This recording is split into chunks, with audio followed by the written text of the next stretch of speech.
Hi guys, it's Brahmed here again. Before I jump into the war replays from this war, I just wanted to talk a little bit about the patch that we've got coming up. There's some quite exciting changes in this one.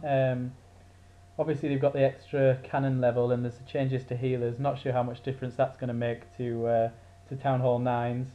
But really interesting with the clan war opt-in, opt-out, and coupled with that the clan leveling up with the experience and perks. I think it's going to be pretty interesting to see how that changes our approach to clan wars and the approach of a lot of other clans, because obviously there's going to be that incentive to get leveled up as quickly as possible, which I guess is going to make a lot of clans want to do quite a few wars every week. Probably RazeInfinity would be included in that, so it'll be interesting to see what the leadership go for, whether we decide to have 2 wars a week or perhaps ongoing wars but only with sort of 15 or 20 people opting into each one, or whether we have, as has been suggested, a war on the Friday as normal and then a midweek war where you're encouraged to opt in rather than opt out as you are on a Friday. I think that could work quite well. Or perhaps Friday everyone's encouraged to take part in the war and the rest of the week we just war if there's people ready. But it would be good to get those clan perks because there's some pretty good ones in there. I mean, boosting up the levels of donated troops so that even lower town halls can give maxed out troops, and you're going to have like refunds on donations, so using a little bit less elixir to do donations, and then there's that extra war loot bonus as well. So that's going to be pretty cool. Obviously, Clan Wars isn't totally in keeping with us being a farming clan, but if there's going to be extra loot from Clan Wars, then it might be something that could be quite profitable because that's 2 attacks and you can net quite a big amount. I think I netted something like 800,000 from this war. So what's the max bonus? I mean, 25% on that, you're looking at like 1.2 million or something. Not bad. So yeah, I think it'll be a pretty interesting month when that patch goes live. Hopefully, don't have to wait too long, and we can see how many clan wars you actually need to win to get these perks. I'd imagine it's quite a lot to get the highest level perks. They won't want people finishing them too soon. Okay, so thanks to the Duke for that replay there, hitting the top base in our last clan war and doing a really good job with 2 stars. And now I want to show you a replay which I picked up about halfway through the war this time with Alamut, who unfortunately didn't fight back, and it's from Bri, I think it is. And I wanted to show this one because I think it's probably one of my favourite dragon attacks that I've seen, possibly ever, but definitely one of my favourites I've seen recently. Just because he does such a good job of making a funnel, which I really liked. It wasn't what I would go for. I mean, if you watch now how wide he's deploying those dragons, personally, I would have been nervous to deploy them that wide, but he's obviously got a plan in mind here because it works out really nicely. But the main thing I wanted to show, and the reason why I think this is such a good attack, is the use of the balloons. I watched a couple of the dragon attacks in this war, and we had some mixed results. There was a couple of, and not just this war actually, most wars, we always get some mixed results. A couple of times the balloons didn't really go in at the right time, but if you see here, he's dropping the balloons in with the dragons and in with that rage spell, and that means that the dragons are going to go through those last few buildings and arrive on top of the air defences right at the same time as the balloons, and that's what you're looking for. You don't want the balloons following up way behind the dragons. You don't want the balloons off ahead of the dragons because they're just going to get shot down. And you certainly don't want them coming in from another side unless there's one really exposed air defense that you think you need to get, and the dragons can deal with the other 3 or 4. 2 or 3.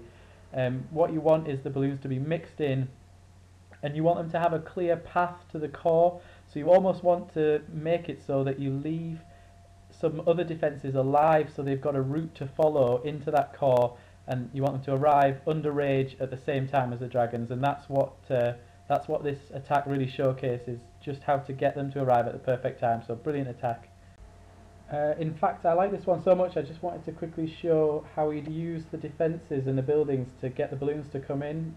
Not in a whole load of detail, but I just wanted to show how he came in from this side here, as you can see, and there's a lot of trash buildings to destroy, and that's what creating your funnel's about. You want to sort of remove perhaps these buildings here, maybe these buildings here, you want to get them with your first dragons deployed, so that you're coming in from this area between here and working your way up towards the core.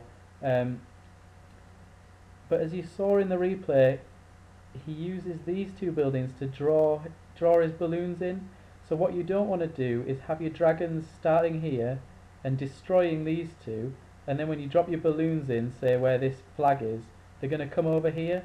So that's why it's so important when you're creating the funnel that you're thinking about what buildings your balloons are going to be going to, not just your dragons. So really good idea to remove these here so they don't distract the balloons. In fact, removing this mortar is critical really, because if you think about it, the balloons would go here or here first, and then either to this mortar or this mortar. So you want to try and get rid of certainly this one and probably this one as well, although this air defense is a bit closer to the wizard's tower. And then what he does is, once he's got his dragons on the elixir storage, which is quite high health obviously, that's a good time to drop a rage, and then the balloons are just going to come in and aim for this, and I think they end up hitting the cannon next and then into the centre. And with the rage being in play as well, obviously the dragons are going to move forward quickly, so everything arrives over the air defences at the same time, everything's tanking for everything else, air defences go down quickly. The balloons don't quite make it to the back, but that doesn't matter because at that point he's got all of his dragons in the middle. So yeah, I guess the key point is thinking about where your balloons are going to go and how you're going to keep your dragons sitting on top of them as well. Okay, I'm going to do one more raid for this video, and it's Olav with another aerial attack. We know Olaf's pretty good with these aerial attacks, so it should be a good one. Just showing you here the range of the clan castle, and there's the queen, which he absolutely must take out with his kill squad, and they're the centralised air defences. So first up, he's going to drop a kill squad in because the queen's so exposed, and then just following that with a few balloons that are going to get some cheap kills on some defences.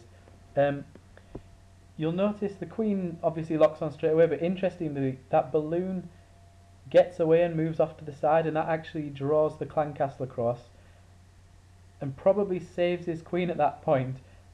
It's all pretty close here. You'll see the enemy queen's very low on health, and luckily his queen locks onto her first rather than the other clan castle troops and takes her out, because she had 10% of her health left and went down soon after. Then a couple of minions to take out what's left of the clan castle. So that was a little bit tight. He might have wished he'd taken maybe a wizard or something to help him out, but it worked out fine. And now he's just going to use a few balloons to create a funnel by taking out some more what I call free buildings. That's buildings that aren't under fire from air defences when your balloons are on them. So there you can see he's made the funnel at either side, and now he can just drop in his lava hounds and all of his balloons, and hopefully they're all going to just funnel straight into the centre. So really good creation of a funnel there. See, it takes the balloons a little while there to get moving. We're actually going to replay that at the end because I thought that was quite interesting, but there you go, they followed the funnel, they weren't taking any damage while they were taking out those buildings, so they're all still alive and into the centre. And his lava hands are starting to pop now, and you can see he's taken out the whole course. That's all the air defences down, and now he can just spread out his balloons to take down the other defences around the outside, and speed up the cleanup that way rather than having them all bunched. So really nice attack there. Not much else to say really. It went very, very quickly because he didn't have to do a lure.